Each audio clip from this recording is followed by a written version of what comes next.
Gênesis 19, vou ler os versículos 16 e 17, que diz assim: ele, porém, demorava-se, e aqueles varões lhe pegaram pela mão, e pela mão de sua mulher, e pela mão de suas 2 filhas, sendo-lhe o Senhor misericordioso, e tiraram-no, e puseram-no fora da cidade. E aconteceu que, tirando-os fora, disse: escapa-te por tua vida, não olhes para trás de ti, e não pares em toda esta campina, escapa lá para o monte, para que não pereças. Eu você crê que isso aconteceu? E você crê também que o Senhor é misericordioso com você? E você crê também que haverá salvação para você e para a sua casa, para você e para a sua família? Crê que o Senhor vai falar conosco? Eu vou ler então mais uma vez o versículo 17 e você repete após mim. Vamos lá. E aconteceu que, tirando-os fora, disse: escapa-te por tua vida, não olhes para trás de ti, e não pares em toda esta campina, escapa lá para o monte, para que não pereças. Você crê que o Senhor vai falar conosco? Por gentileza, então, sobre suas mãos, vamos dar ao Senhor a sua palavra, a melhor salva de paz que você já deu. Feche os seus olhos, aplaudindo, vai glorificando, Senhor, nosso Deus e Pai, Deus bendito, santo, amado e todo-poderoso, que Deus te leva a causa, te glorifica, abra os céus agora, Pai, receba o louvor para a tua igreja, e por esta mesma aventura, vai derramar a tua graça, a tua bênção, a tua virtude, o teu poder, ninguém veio te ouvir o homem falar, o homem não tem nada a dizer, todos viemos adorar e cultuar ao Senhor. Então, meu Deus, que o Senhor cresça, levando pela madeira, pelo obstáculo, envia a tua palavra, com poder e autoridade, que a tua palavra agora vá e produza o resultado para a qual está sendo enviada, em nome do Senhor Jesus. Diga amém, Senhor. Tome teu assento, por gentileza, pode assentar, mas preste muita atenção, não se distraia. Você trouxe aí papel e caneta, tome nota do que vai ouvir e aprender, e aconselho a trazer sempre papel, caneta, anote tudo, confira tudo. Todo cristão tem a obrigação de conhecer a palavra de Deus, amém? Muito bem, antes de continuarmos aqui, é necessário fazermos então um breve resumo do contexto, para nós entendermos, tá? Muito bem, Deus havia falado com Abraão para que ele saísse de sua terra, de sua parentela, e fosse para o lugar que o Senhor iria mostrar. E o Abraão fez isso. Então ele leva consigo o seu sobrinho Ló. Ló vai junto com Abraão. O pai de Ló, em nome de Abraão, havia morrido, né? E pelo contexto do texto, Abraão se sente na obrigação de cuidar do sobrinho. Então leva consigo. Muito bem. Eles vão, chegam na terra de Canaã, eles passam um tempo, Abraão edifica a sua tenda, constrói um altar, adora ao Senhor, aí vem uma fome, o Abraão vai para o Egito, o Ló vai para o Egito também, depois eles voltam, e aí Deus vai abençoando Abraão, e o Abraão vai crescendo, vai prosperando, vai enriquecendo, o Ló por tabela, e aí chega determinado momento que os rebanhos de ambos é tão grande que o local ali onde estavam não havia pasto suficiente para os 2 rebanhos. E aí começa a haver uma discórdia, uma briga entre os pastores de um e de outro. Porque pensa na coisa da briga em família é dinheiro. É verdade ou não é? Pensa você, será que na tua família tem gente que briga por dinheiro, tem gente que pega dinheiro emprestado, não paga, enfim. Aconteceu esse problema lá com Abraão. E aí o Abraão, para resolver, porque o servo de Deus, ele não contende, ele não briga, ele não discorda, porque quem gosta de briga é o diabo. Quando chega o Espírito Santo, ele não briga, ele não discorda, não, porque a palavra diz que Deus é Deus de paz. Abraão então chega para o Ló e diz: vamos fazer o seguinte, a gente está aí com toda a terra, olhe para onde você quer ir. Se você for para a direita, eu vou para a esquerda. Se você for para frente, eu vou para trás. Não tem problema não, não precisa de briga, não precisa de discórdia. E aí o texto nos diz lá no capítulo 13 que o Ló levanta os olhos e ele vê a região de Sodoma. Era uma região muito verde, tinha lá o Rio Jordão, era um lugar amplo, espaçoso, e ele pensa: eu vou para lá, vou levar meu gado para lá, eu vou crescer, eu vou prosperar. Ô tio Abraão, eu vou para cá. E o Abraão: joia, vai lá, eu vou para cá. E assim aconteceu. Ló mal sabia que, embora ele edificou sua tenda próximo de Sodoma, Sodoma e as cidades vizinhas pagavam impostos a um outro rei. e durante um ano não pagaram esses impostos. No ano seguinte, esse rei chamado Kedorlaomer vem, faz guerra contra eles e vence a guerra e leva todos como cativos, leva todos como escravos, saqueia tudo. Quando Abraão recebe aquela notícia, ouvindo Abraão aquilo, ele reúne seus servos, nasce na sua casa, ele vai em batalha, Deus dá vitória para ele traz então Ló de volta. O Ló, ao invés de se aproximar mais de Abraão, ele volta a morar no mesmo lugar, ele volta a morar em Sodoma. E o texto diz, desde o capítulo 13, lá de Gênesis, que os varões de Sodoma eram grandes pecadores contra o Senhor. Era gente que não tinha temor de Deus, era gente que não tinha bússola moral, e não se limitava ao pecado mais conhecido por todos, que era a questão do homossexualismo. Não se limita a isso não. Se você puder acompanhar comigo aí, abre então a Escritura, em Ezequiel 16, no versículo 49, está escrito assim: eis que esta foi a maldade de Sodoma, tua irmã, soberba, fartura de pão e abundância de ociosidade, teve ela e as suas filhas, mas nunca esforçou a mão do pobre e do necessitado. Compreenda que aqui o Senhor está falando de Sodoma, Gomorra e as outras 3 cidades. Depois você lê o capítulo 14, você vai ver, eram 5 cidades ali naquela pequena região. Estamos aqui em Carapicuíba. Imagine aqui, ó, desse lado aqui oeste, imagine Osasco, Carapicuíba, Barueri, Jandira, Itapevi. Não é uma região aqui? Do mesmo jeito lá, era Sodoma, Gomorra e outras 3 cidades, eram 5 cidades. Então todo esse povo aqui, o texto diz que eram pessoas soberbas, ou seja, altivas, orgulhosas. Você conhece gente que se acha melhor do que os outros? Você conhece gente que mora em Alphaville e discrimina quem mora em Alfavela? Né? Gente que mora em um lugar melhor discrimina quem mora num lugar mais simples. Essa turma era assim. O texto diz mais, tem a fartura de pão. A fartura de pão aqui não se limita ao pão propriamente dito, no sentido de comida. Fartura de pão aqui está falando de recursos, está se falando de dinheiro. Compreendo, obviamente, que nem todo rico é soberbo, tá? Compreendo, obviamente, que nem toda pessoa que tem dinheiro humilha os outros. Conheço gente que tem muito, mas muito dinheiro, e é extremamente humilde. A humildade não se mede por quantidade de dinheiro. Ao passo que conheço gente que, como diz o ditado, não tem um cair morta, mas parece ter um rei na barriga, parece que é, ó, lá em cima o nariz melhor que os outros. Mas essa turma aqui, eles tinham recursos, eles tinham dinheiro.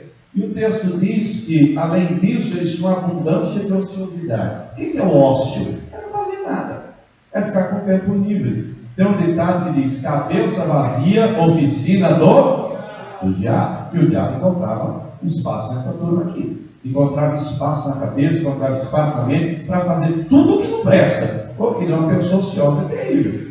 Uma pessoa ociosa, poucas são as que vão fazer alguma coisa para o bem, porque não tem nada para fazer.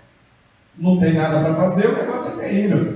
O texto diz ainda que eram pessoas que eram avarentas. Eram pessoas que só queriam para si, mas não eram pessoas generosas que ajudavam quem precisa. Pelo contrário, não está escrito aí no final do versículo 49, nunca esforçou a mão do pobre e do necessitado. Nunca ajudou ninguém. Ah, mas tem pobre, problema dele. Ah, mas você pode ajudar. Não quero ajudar, não vou fazer nada. Que se vira, que se dane, não estou nem aí. Essa turma era assim. Só queria saber esse. Era gente egoísta, não era gente generosa. Então note o perfil. E o perfil de um povo todo, de uma cidade toda, não é? Mas o texto nos diz também, agora lá no Novo Testamento, se você quiser acompanhar aí, 2 de Pedro 2, versículo 7, embora Ló vivesse no meio dessa turma, não é? O texto nos diz, 2 de Pedro 2, 7, e livrou o justo Ló, enfadado da vida dissoluta, dos homens abomináveis, versículo 8, porque esse justo, habitando entre eles, afligia todos os dias a sua alma justa, pelo que via e ouvia sobre as suas obras injustas. O Ló via e ouvia tudo que acontecia lá, mas ele não se contaminava. Você já ouviu falar em uma ave chamada garça? Alguém já ouviu falar? A garça é aquele animal, para ficar mais fácil para você lembrar, se você não lembra, que tem na nota de R$5, não é? Parece muito um flamingo, às vezes um flamingo é avermelhado, alaranjado. A garça é aquele animal que tem as pernas compridas, não é? A garça, ela consegue andar na lama sem se sujar. Sabe como é que a garça anda? Ela tem as pernas, ela vai andando assim, ó, bem assim. Consegue andar na lama e não se suja. O Ló era mais ou menos uma garça. Estava no meio da lama do pecado, mas não conseguia se guardar. Diga para a pessoa que está do lado, você tem que ser garça nesses dias, viu? Você tem que ser garça, porque o negócio está feio, a coisa está feia. O pecado está aí, o lamaçal está aí. E o lamaçal está aí nas ruas, e o lamaçal está aí pela internet, e o lamaçal está aí pela televisão, e o lamaçal está aí em todo lugar. É verdade ou não é? Não é muito bem.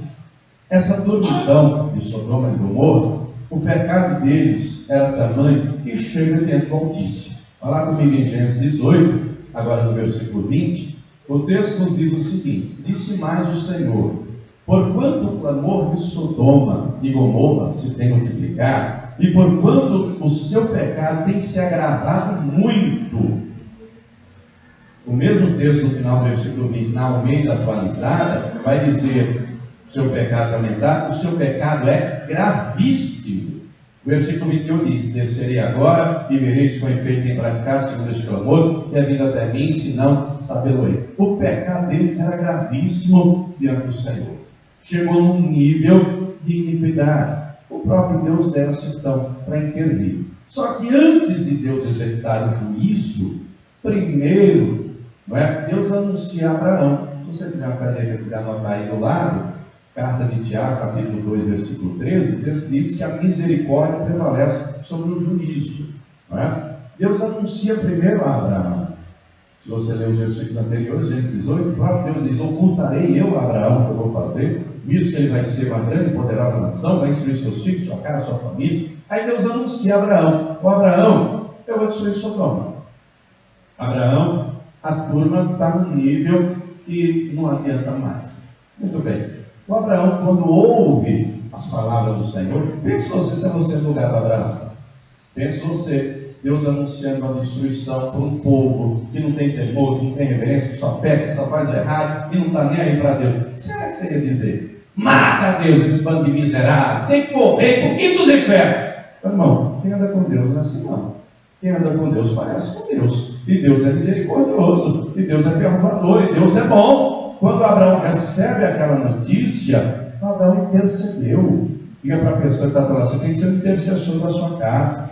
Ô pastor, mas você não sabe as peças que eu tenho na minha casa. Ô querido, eu posso não saber as peças que você tem na sua casa, mas o seu Deus você serve. Se você serve esse Deus, se Ele está com você, se Ele habita em você, se o Espírito Santo tem espaço no seu coração, você tem que ser aquele que estende a mão, aquele que dobra o joelho, aquele que clama, aquele que profetiza, não aquele que aponta e sentencia e condena. Abraão intercedeu: Senhor, o Senhor vai destruir o justo junto com o ímpio? Se lá tiver 50 justos, o Senhor vai destruir a cidade? E aí Deus diz: Abraão, se lá tiverem 50 justos, eu não sou nada. E aí o Abraão pensa: 50. Rapaz, eu acho que eu botei um número lá em cima, hein? 50 é muita gente.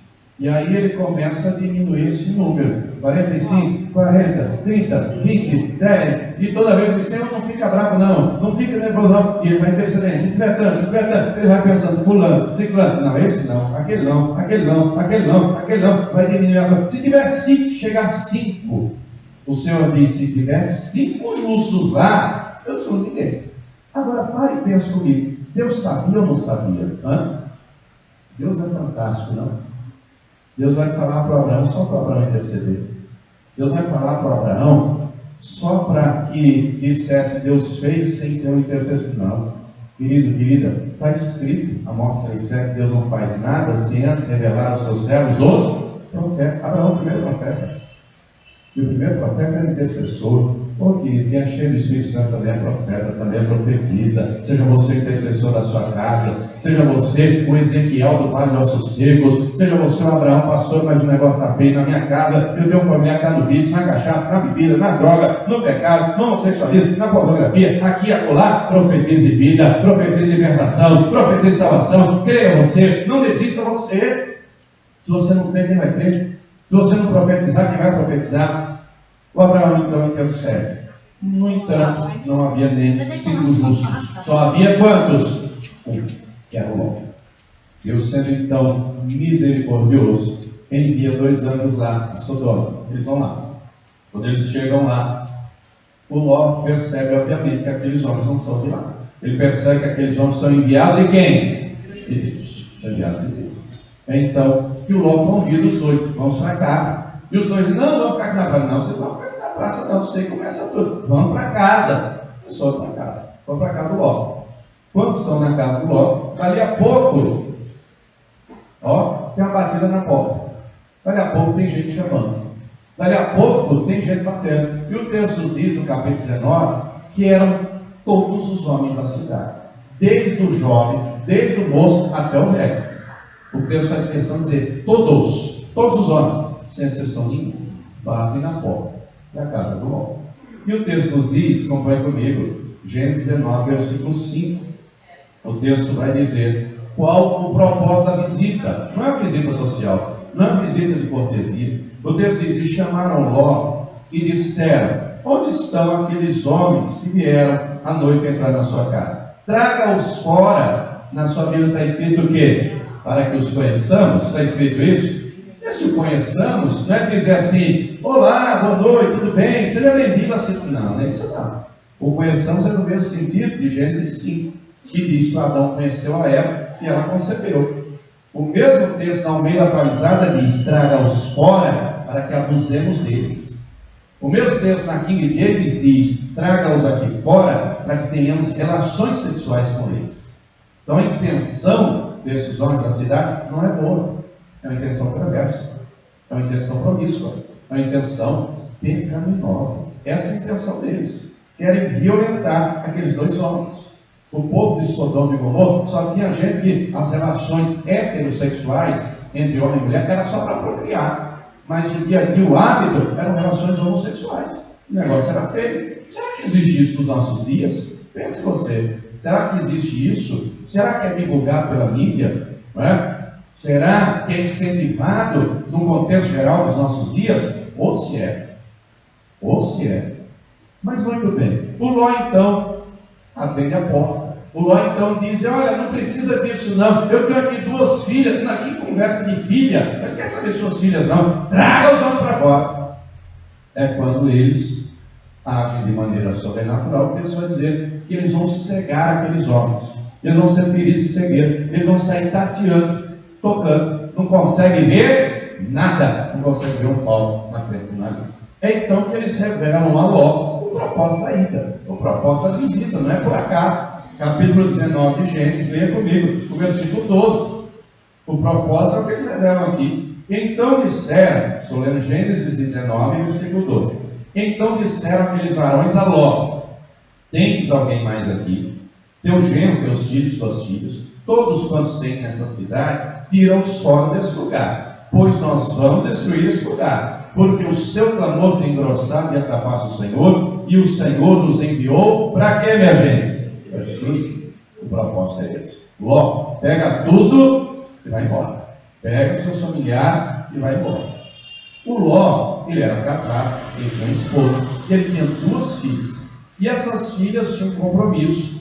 Estavam de casamento marcado, pelo menos de noivado, né? Já uma aliança feita, com 2 moços. E o Ló vai na casa desses moços, os genros, e vai avisar para eles, olha, recebi notícia, Sodoma vai ser destruída, vamos embora, vamos embora. No texto diz que eles tiveram logo um zombador. Está louco? Está de brincadeira? Está maluco? Coisa nenhuma, isso é mentira. E eles vão acreditar. O Ló volta para casa.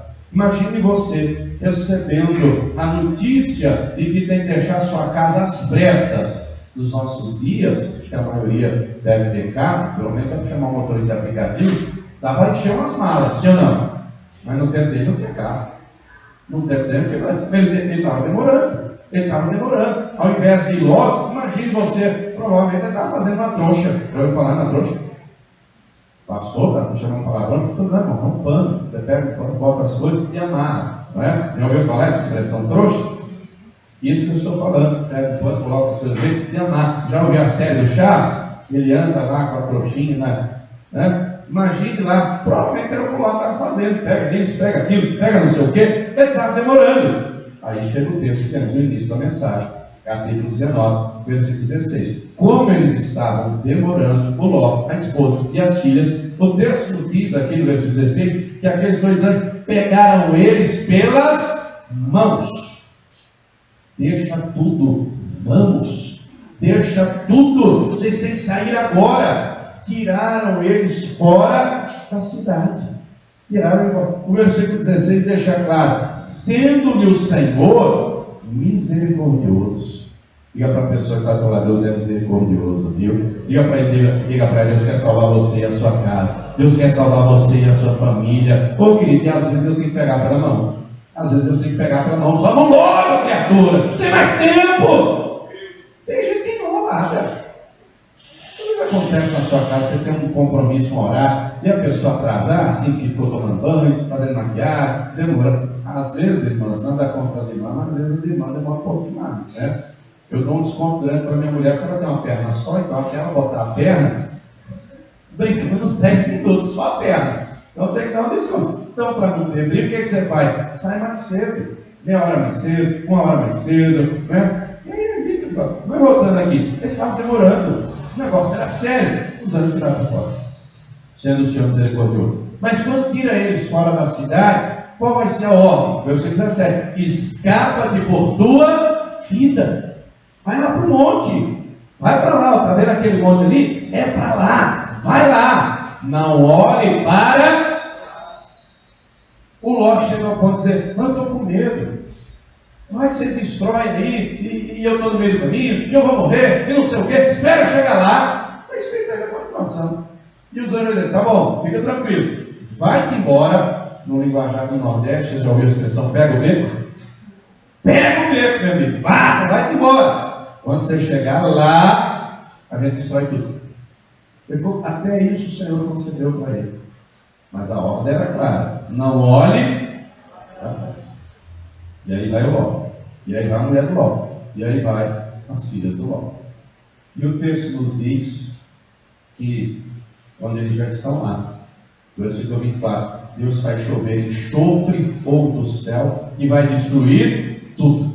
Vai destruir aquela cidade, vai destruir as plantações, as casas, as pessoas. Uma destruição completa, uma devastação completa, como nos diz aqui os versículos 24 e 25. Só que o texto também faz questão de dizer que a mulher de Ló olhou para ela. Ela saiu de Sodoma, mas Sodoma não saiu do coração dela. Virou a estátua de sal. Virou a estátua de sal. Querido, querida, tudo que está escrito é para nos ensinar, é para nos instruir. O que Deus fez com Sodoma, lembra comigo, 2 de Pedro 2, versículo 6, está escrito aqui, ó. Segunda carta de Pedro, capítulo 2, versículo 6. E condenou a subversão, a destruição, as cidades de Sodoma e Gomorra, reduzindo-as a cinza e pondo-as para exemplo aos que vivessem impiamente. Pondo-as por exemplo. Pondo-as por exemplo. E nós temos que ter o exemplo.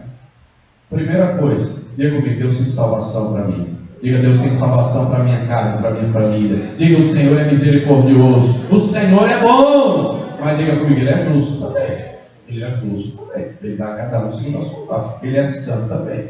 Por isso, nós temos que sair do meio do pecado. Estamos no mundo, mas não podemos ser do mundo. Quem entendeu? Diga agora a Deus. Não podemos amar o mundo nem o que o mundo há. Precisamos de roupa? Claro que precisamos. Precisamos, sei lá, de uma casa para morar? Precisamos. Precisamos de comida? Precisamos de carro, de dinheiro para pagar as contas? Precisamos. Mas nada disso pode tomar o nosso coração. Nós temos que olhar sempre para frente. Diga comigo: vou olhar para Jesus. Hebreus 12, 2 diz: olhando para Jesus, que é o autor e consumador da nossa fé. Sabe qual é o problema de muita gente? Entrega a vida para Jesus, mas não deixa o mundo sair do coração.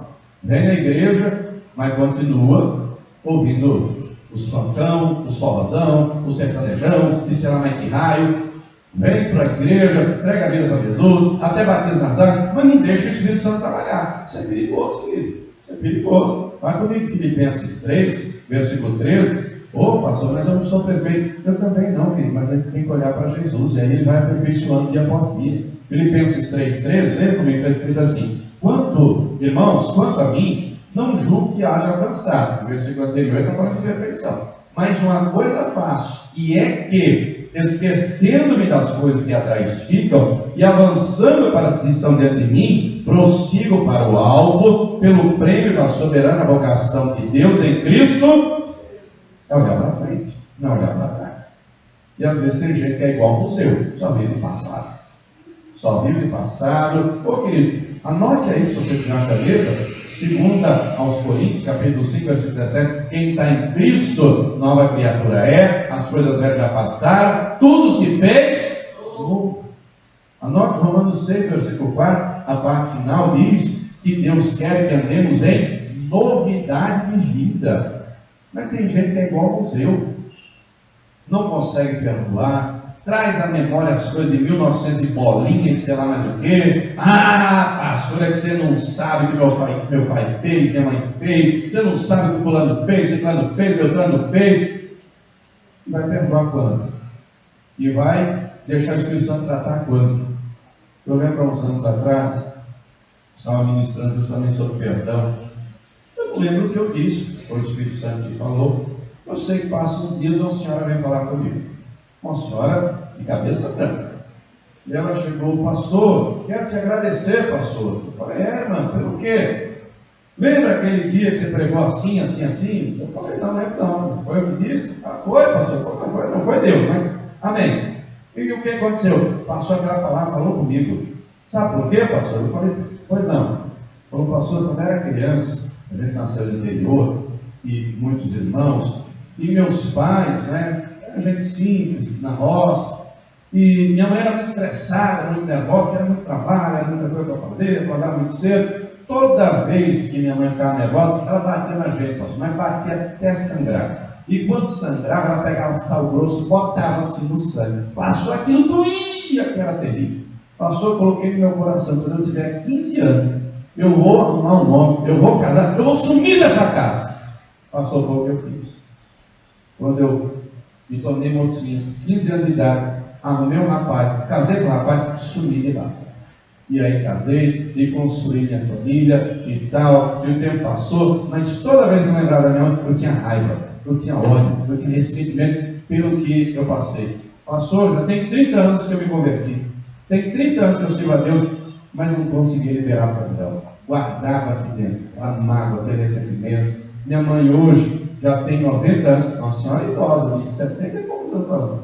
Minha mãe hoje já tem 90 e poucos anos, para a glória de Deus também se converteu, e aquela palavra falou no meu coração, e o Espírito Santo agiu, e eu fui na casa da minha mãe, e eu me reconciliei com ela, pedi perdão para ela pediu perdão para mim, passou a sair o peso das minhas costas. Irmão, 30 anos carregando esse peso.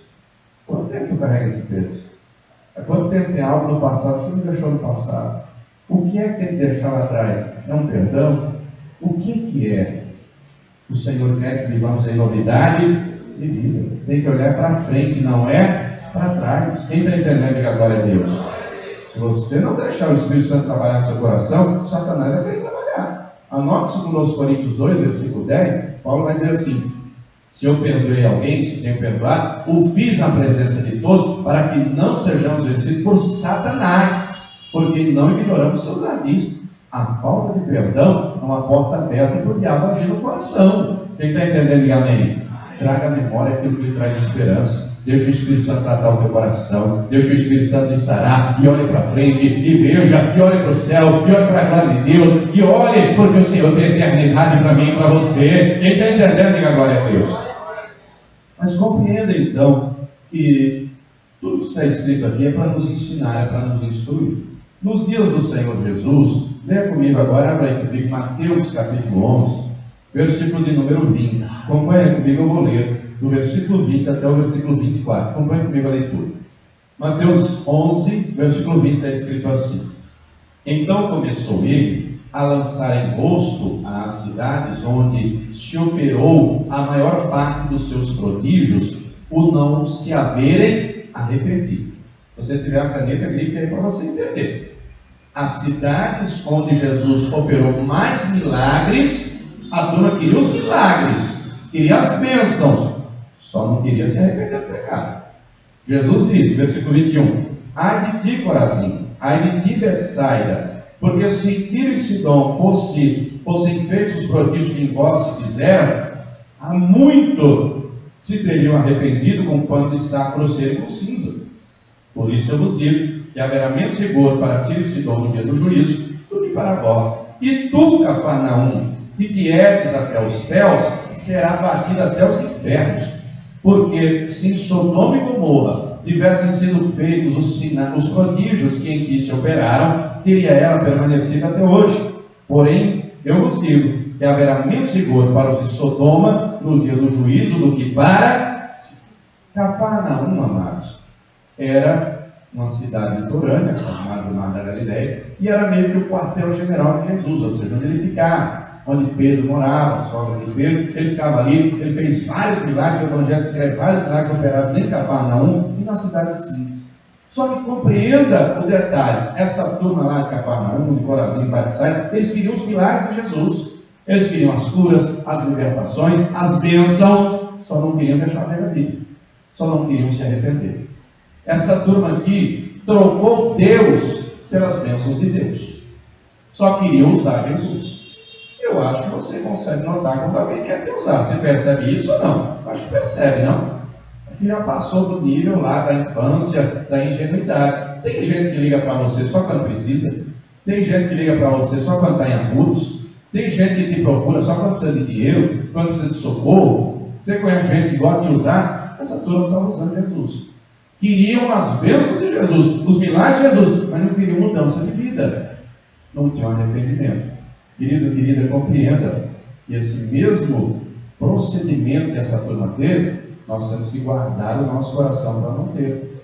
Ô pastor, mas Deus não quer me abençoar? Quer. Ele quer, Ele pode abençoar e com toda sorte de bênçãos, todas as bênçãos. Agora compreenda, o coração tem que estar nele.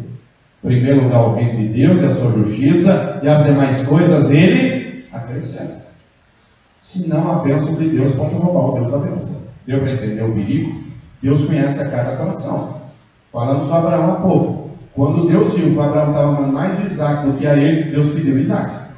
E quando Deus vê que alguém ama mais algo ou alguém do que ele pede essa coisa para oferecer para ele. Ele pede esse alguém. O Abraão foi provado e aprovado. Compreenda então que o Senhor quer nos abençoar com toda sorte de bênçãos. Mas a primeira e maior delas, diga comigo, é a salvação. Diga comigo, é a vida eterna. Diga comigo, é a eternidade. Nós vivemos em dias em que as pessoas, muitas infelizmente, parece que perderam o senso, o entendimento de que em breve o Senhor virá. De que aquilo que Ele falou, Ele vai cumprir. Aquilo que aconteceu com Sodoma, Gomorra e aquelas 3 cidades, aquilo que aconteceu naquela pequena região, em breve vai acontecer em escala global, o mundo inteiro. Acompanhe comigo, segunda carta de Pedro, capítulo 3, versículo 7. Preste atenção então na seriedade. Queridos, Deus tem para nós vida vitoriosa e abençoada nessa terra, e principalmente a eternidade inteira com Ele. Esse é o propósito de Deus. Agora, nós temos que entender a nossa parte, nós temos que entender o Evangelho, entender a palavra. 2 Pedro 3,7 diz assim: mas os céus e a terra, que agora existem, pela mesma palavra se reservam como um tesouro e se guardam para o quê? Para o fogo, até o dia do juízo e da perdição dos homens. Compreenda o texto. Dia do juízo e da perdição dos homens ímpios, daqueles que vivem impiamente, daqueles que não se arrependem dos pecados, daqueles que só querem a bênção de Deus, mas não quer o Deus da bênção. Ele quer a cura, só não quer se arrepender do pecado. E quer a libertação, quer a prosperidade financeira, quer isso, quer aquilo, só não quer renunciar ao pecado e viver nova vida em Cristo. Mas o texto continua, né? O texto continua, e acompanhe comigo aí, o versículo número 9 diz assim: o Senhor não retarda a promessa, ainda que alguns a tenham por tardia, mas é longânimo para convosco, não querendo que alguns se percam, senão que todos venham a quê, minha gente?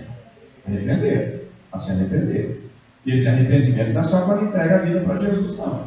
É toda vez pecar. O pecado, às vezes, é um tropeção. Você já andou na rua e deu uma tropeçada assim? Né? Pecado, às vezes, é uma tropeção. Você está andando na caminhada da vida, às vezes dá uma tropeçada, dá uma bancada, mas o Senhor me perdoa, claro, com o Senhor Jesus, e continua. O pecado, às vezes, é um escorregão. Já escorregou alguma vez? Já levou um tombo? Já caiu? Pois é. Escorregou, pá! Borrachou no chão. Mas levanta. Senhor, me ajuda, estende a mão, me lava com sangue e cordeiro, eu vou levantar. Caía do homem, mas Deus ajuda a levantar, Deus estende a mão. O que não pode é ficar caído. O que não pode é ficar prostrado. Mas o alerta da Escritura vai além. O alerta da Escritura é: quem está de pé, cuide para que não caia. Mas o texto continua mais. Vamos ver aqui. Tem uma pergunta aqui a partir do versículo 10. Aliás, tem uma pergunta a partir do versículo 11, mas deixa eu ler o 10 primeiro, diz assim: mas o dia do Senhor virá como um ladrão de noite, no qual os céus passarão por grandes trombos, os elementos ardentes se desfarão, e a terra e as obras que nela há se queimarão.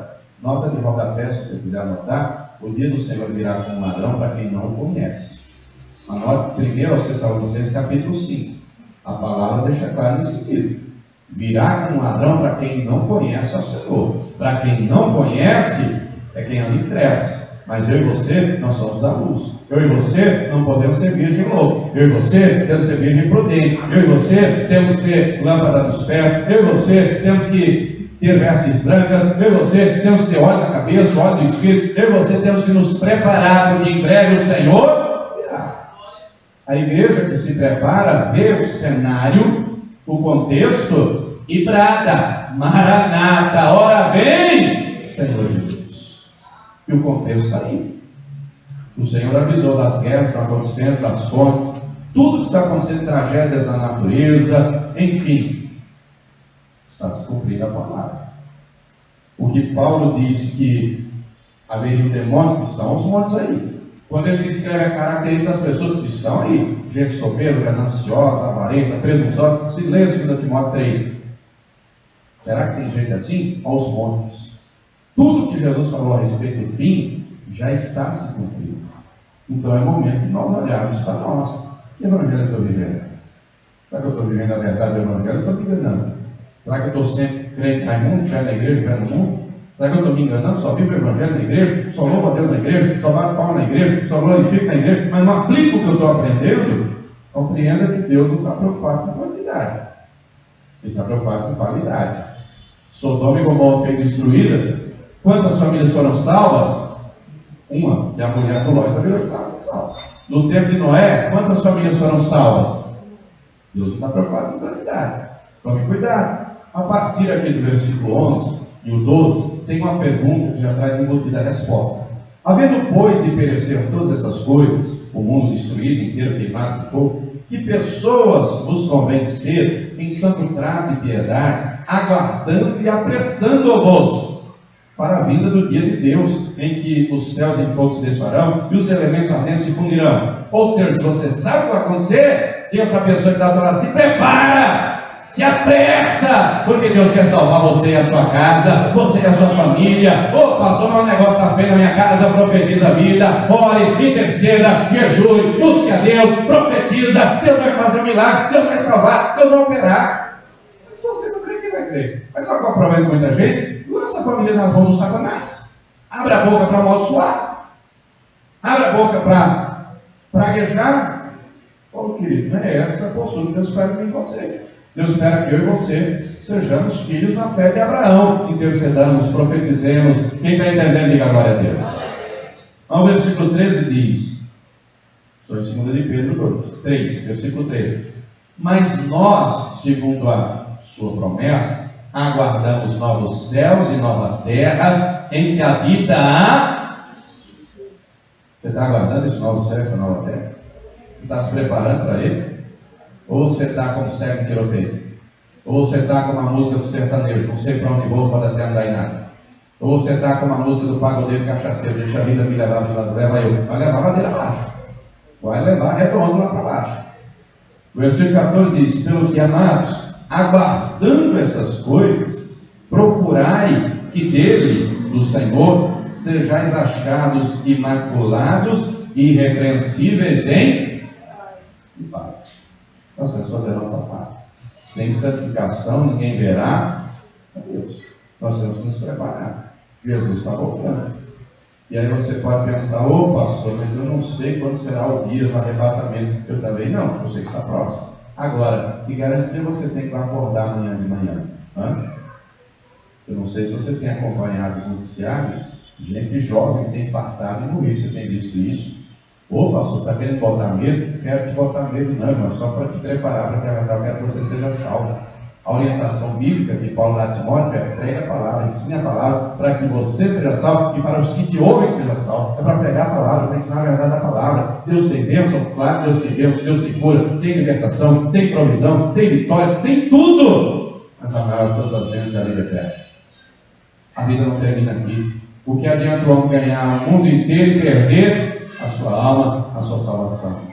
Nós temos que ser prudentes nessa terra? Temos que ser prudentes nessa terra. Tem que trabalhar, tem que usufruir das bênçãos de Deus. Claro, Ele quer isso. Agora Ele quer uma eternidade inteira com Ele. Nós temos que nos preparar para isso. Volta comigo aí umas 2, 3 folhas. Primeira carta de Pedro, capítulo 5. Vou ler a partir do versículo 6. Encontramos aqui uma orientação preciosa que nos diz assim: humilhai-vos, pois, debaixo da potente mão de Deus, para que a seu tempo vos exalte. Aí vem o versículo 7: lançando sobre ele toda a vossa ansiedade, porque ele tem cuidado. Note que nesse tempo já havia ansiedade. Nos tempos bíblicos já havia ansiedade. Mas no nosso tempo está num nível exponencial. Um negócio absurdo. Sabe por quê? Porque a circunstância em que vivemos é um mundo de facilidades. As coisas são mais rápidas. Alguém aqui já viu, presenciou, não é? Ou nem que seja pela televisão, alguém matando um animal para comer? Por exemplo, um boi, uma galinha, não é? Matando animal. E aí você sabe, tem que tirar a pele, retalhar o animal, aquela coisa toda para preparar, para depois. Quanto tempo você acha que demora isso? Eu já vi isso, ouvi várias vezes. Você sabe que eu sou piauiense, no interior do sertão do Piauí. Cresci vendo meu avô, meu pai, matar bicho, retalhar bicho. Uns 3 anos atrás estive lá. E aí meu pai, ele mora no sertão. Ele pegou uma ovelha lá. Ele pegou a ovelha, trouxe a ovelha, e aí matou a ovelha. Primeiro, eu fui ajudando ele. Tirou a pele da ovelha todinha, e aí depois foi retalhando cuidadosamente, e aí depois foi separando. Começamos às 7 da manhã. Lá pelas 10, já deu para entregar para minha mãe a carne, para que ela pudesse preparar para comer o meio-dia. Uma manhã inteira. O tempo bíblico era assim. Só que hoje nós vivemos em dias, a gente vai em uma açougue, no supermercado, e já compra o bife cortado. É ou não é? Já vem pré-cozido, até se quiser, carne de frango e tantas outras coisas, não é? Em tempo de facilidade. No tempo bíblico, quando alguém ia de um lugar para o outro, dependendo da distância, um dia, 2, 5, 10, 1 mês, 2, 3. Hoje, querido, você pode pegar um carro, você pode pegar uma condução rápida. Opa, só não tem um carro. Tem Uber, tem ônibus, sim ou não? Tem metrô, tem avião. Olha que maravilha.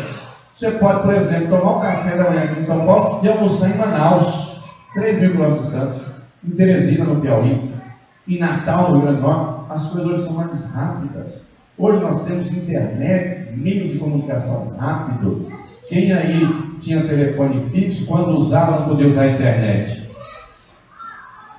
Hoje não tem mais esse problema. Hoje tem muita gente que nem mais tem telefone fixo, é tudo no celular. Hoje a gente usa o celular para se comunicar. O celular substituiu um monte de coisa. Alguém já teve lanterna? O celular substituiu a lanterna. Alguém já teve calculadora? O celular substitui a calculadora. Alguém já teve, por exemplo, a agenda que anotava os números? O celular substitui a agenda, substitui um monte de coisa. Hoje o contexto tudo é rápido. Falei da comida há pouco. Alguém já pediu comida por aplicativo? Para entregar em pronto? Opa, hoje eu quero, vou pedir uma pizza, vou pedir um não sei o quê, vou pedir um sei lá o quê. Hoje o negócio está mais rápido. E esse contexto geral gera ansiedade. Já tem psiquiatra falando da síndrome do pensamento acelerado. E aí quando a pessoa traz isso para a vida espiritual, o que Deus não fez ainda? Ah, Deus não me ama. E aí coloca o amor de Deus em xeque. Aí o diabo acha que dá. Não, Deus não me ama mesmo não, Deus me abandonou, seu miserável. Você vai morrer, sofra, morra, chore, vive sua vida. E está cheio de gente depressiva. Está cheio de gente, não é? Compreendo que a depressão não é só por isso, é por N motivos, obviamente, claro. Né? Agora compreendo, o contexto geral força a ansiedade. E se a ansiedade for tratada, ela vira depressão. Diga para a pessoa que está perto de você: Deus quer cuidar de você, Deus quer cuidar do teu espírito, Deus quer cuidar da tua alma, Deus quer cuidar do teu corpo, Deus quer cuidar da tua casa. Agora faça você a sua parte, seja você o primeiro que crê, seja você o primeiro que ora, seja você o primeiro que busca, seja você aquele que se derrama aos pés de Jesus, seja você como a Ana, seja você como Ezequias, seja você como Davi, seja você aquele que crê, aquele que busca, aquele que confia no sobrenatural. Deus vai agir a teu favor, Deus não deve nada.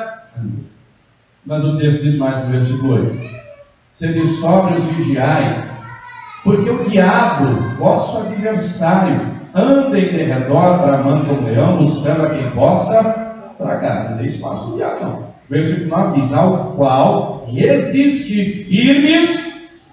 Diga comigo: é firme na fé. Ô irmão, você não consegue nem falar, tem na fé. Misericórdia. Então eu vou falar de novo, aí você repete assim com empolgação, com ânimo. Diga comigo: eu vou resistir firme na fé. É firme, não é molenga não. Porque tem gente que é mais mole que Maria Mole. Já comeu Maria Mole? Tem gente que é mais mole que Maria Mole. Na hora da luta, pede para sair. Na hora da prova, sai correndo. Na hora que o inimigo aparece, e vem dizer: sai, em nome de Jesus, sai correndo. E agora? Mas não, tá cheio de crente molenga. O pastor manifestou lá, e agora? Repreende, criatura. As autoridades do nome de Jesus. Satanás, ele não é um cachorro bravo. Já correu com o cachorro bravo? Bate o pé. Deus é comigo.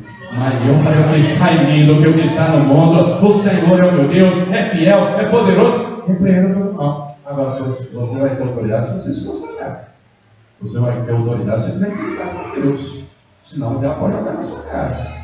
Não, o diabo pode dizer, como disse, leia Atos 19, para aqueles 7 filhos lá do judeu: eu sei quem é Jesus, eu sei quem é Paulo, eu sei quem é. Não conhecia Deus, não se consagraram, não tem autoridade. Versículo 10 diz assim: e o Deus de toda graça, que em Cristo Jesus os chamou à sua eterna glória, depois de haver padecido um pouco, Ele mesmo vos aperfeiçoará, confirmará, fortificará e fortalecerá. E eu quero, você quer tudo isso? Você quer que Deus se aperfeiçoe? Você quer que Deus se confirme? Você quer que Deus se fortifique? Você quer que Deus se fortaleça? Ele quer fazer tudo isso e muito mais, para que o nome dele seja glorificado. E Ele quer fazer a obra dele em você e através de você. E Ele quer, através da tua vida, levar salvação à tua casa, trazer livramento, trazer vitória nessa terra e principalmente a eternidade inteira com Ele. Por isso o versículo diz: a Ele seja a glória e o poderio para todos sempre. Amém. Se coloque de pé para a gente ver. Se coloque de pé. O que aconteceu no passado, no tempo de Ló, Sodoma e Gomorra, é um pequeno exemplo daquilo que Deus vai fazer com nós todos. Querido, querida, graças a Deus que tem bastante igrejas nessa avenida, nesse bairro, nessa cidade, no nosso estado, no nosso país. Agora, não adianta ter quantidade se não tiver qualidade. Está cheio de gente, infelizmente, que só é frequentador de igreja. Não seja você um frequentador de igreja. Tome posse da palavra. Viva a palavra. Pede para o Espírito Santo ser um intercessor. Me santifica cada dia. Cada dia eu quero pecar menos, me consagrar mais. Senhor, Espírito Santo, confirma aqui dentro. Foi o Senhor que me chamou, me escolheu. Sou teu filho. Senhor, me fortifica na tua graça. Senhor, me fortalece com a força do teu poder. Nós vivemos em dias difíceis. Nós vivemos em dias trabalhosos. Nós não podemos recuar. Deus deu a Ló um grande livramento, a ele e a casa dele. Então a pena que a esposa dele olhou para trás, virou estação. Jesus avisa, Lucas 17:32, lembrai-vos da mulher. Nós temos que trazer isso à memória. Só que antes de orar, meus queridos, a história do Ló não terminou ali. Depois você lê o capítulo 19 completo. Sabe o que Deus vai dizer? Ele foi para o monte. E lá no monte, ele vai para uma caverna com as duas filhas. E ele fica lá. Ele, ao invés de procurar o Abraão, a Bíblia não diz por que ele não foi, se foi por vergonha, ou pensando que seria eliminado, sei lá. A Bíblia não diz por quê. Diz que ele foi para a caverna. Ele foi naquela caverna. E o texto diz mais. As duas filhas dele vão embebedá-lo, ele vai embebedar. A filha mais velha vai chegar para a mais nova e vai dizer: olha, não tem mais homem na terra. Isso é mentira, mentira. Não tem mais homem na terra e a gente tem que conservar a semente do nosso pai. Vamos fazer o seguinte, vamos embebedar ele, e aí uma noite eu deito com ele, outra noite você deita com ele. Elas arrumam um vinho. Como arrumaram um vinho numa caverna? Saíram para pegar em algum lugar, não, porque tinha outros lugares, em outras cidades. Saíram, arrumaram vinho, ou levaram vinho, a Bíblia não dá esse detalhe, enfim, mas conseguiram vinho. E bebedaram logo, o lanche é o caneco, comeu. E o texto diz que primeiro a mais velha se deitou com ele, e ele não viu a hora que ela deitou, a hora que ela levantou, estava completamente bêbado. Aí no outro dia foi a mais nova, fez a mesma coisa, e o texto diz que elas engravidam. Elas vão gerar, cada uma gera um filho. A mais velha gera um filho chamado Moabe, fruto do incesto. A mais nova gera também fruto do incesto, um filho chamado Amon. Se você ler, está escrito bem amigo, pai dos Amonitas. Se você ler o Antigo Testamento inteiro, você vai perceber que tanto o povo moabita quanto o povo amonita serão inimigos do povo de Deus, da descendência de Abraão. Você vai ler, por exemplo, no livro de Isaías, no livro de Jeremias, no livro de Sofonias, vários livros falando da soberba de Moabe, a soberbice. Olha só, conta-se nos dedos de uma mão os poucos do povo moabita, como a Ruth, que creu em Deus, que buscou a Deus e confiou em Deus. A maioria, 99%, não creu em Deus, não buscou a Deus, não confiou em Deus. E termina a história do Ló. Termina ali a história do Ló. Querido, querida, em Eclesiastes 7 nós encontramos de maneira clara: melhor é o fim das coisas do que o início delas. Deus tem para nós bênção e vitória nessa terra, mas principalmente Deus tem para nós a eternidade inteira com Deus. Sem santificação ninguém verá a Deus, pode ser quem for, pode ser quem for. Ele que nos aperfeiçoa, Ele que nos santifica, Ele que nos fortifica, Ele que nos fortalece. Eu pergunto: você quer que o Espírito Santo opere tudo isso em sua vida?